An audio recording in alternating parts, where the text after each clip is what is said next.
tax returns, bank statements showing that they make a lot, whatever amount they make. But 98% of the loans they're just cookie cutter loans now. So that whole market got cut out.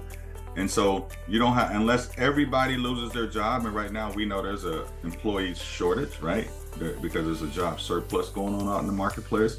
So it's gonna be very hard for that to happen here. And in Metro Atlanta, we are the number 8 city in the United States for real estate. So think about all the cities, hundreds and hundreds and hundreds of cities across the US. We're number 8 in the whole country. So our market is extremely strong, right? I got you.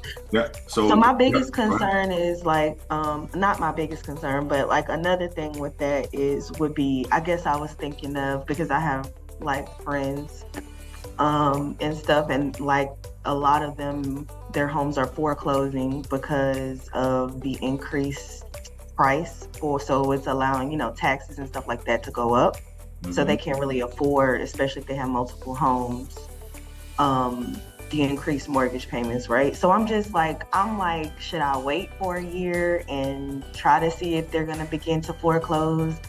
So that's where I'm at. So I'm still 50% at wanting to know, should I go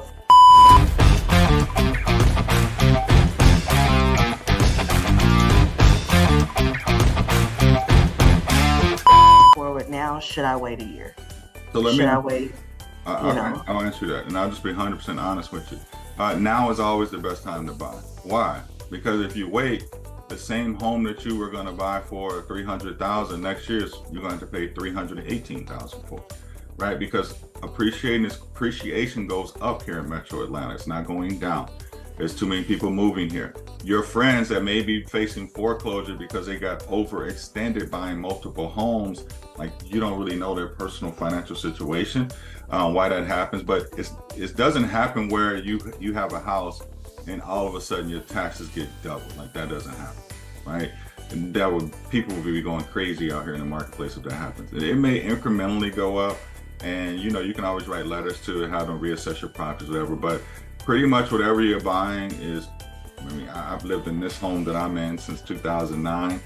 My taxes went up in 14, 15 years, maybe $500 a year, maybe from the first time I bought it, right? So it's not like it's been something that went crazy in the marketplace. So not to cut you off, but I was just speaking specifically over the hyperinflation during COVID, where it was just basically jumped up super.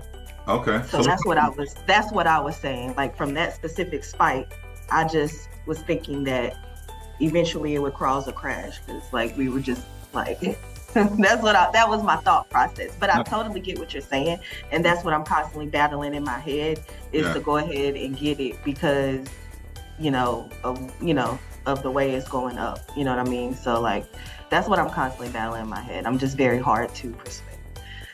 Yeah, my job's not to persuade you. My job's to give you information because you're a very smart young lady. That's like you're saying, okay, the glasses you have on.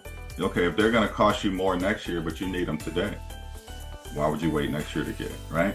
So inflation, let's talk about what happened during COVID, because this is what really happened. Home sellers were pricing their home at market value. Buyers were coming in the market, jumping the price through the roof, overpaying. Right? Sellers, when we put their home in the market, they're like, Anthony, this is what it's worth according to the comps. This is what I want to sell it for. And then buyers are coming off of $40,000, $50,000, $100,000 more because remember the stock market was going up during COVID. Everybody was making 20, 30% on their money. Everybody had all this extra money, and a lot of out-of-state buyers coming here and buy a house $300,000 or $400,000 from California or New York or places like that. They're like, this is chump change.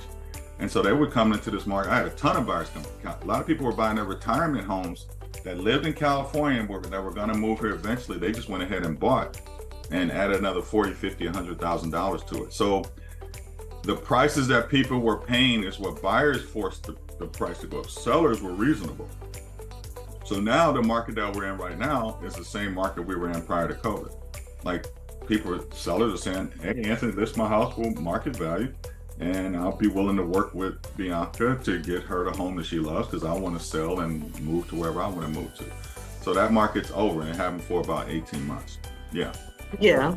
What other So in construction? 2018, I was like gonna buy one for right at 200,000, Mhm. 1,800 square feet, newer construction area in Douglasville.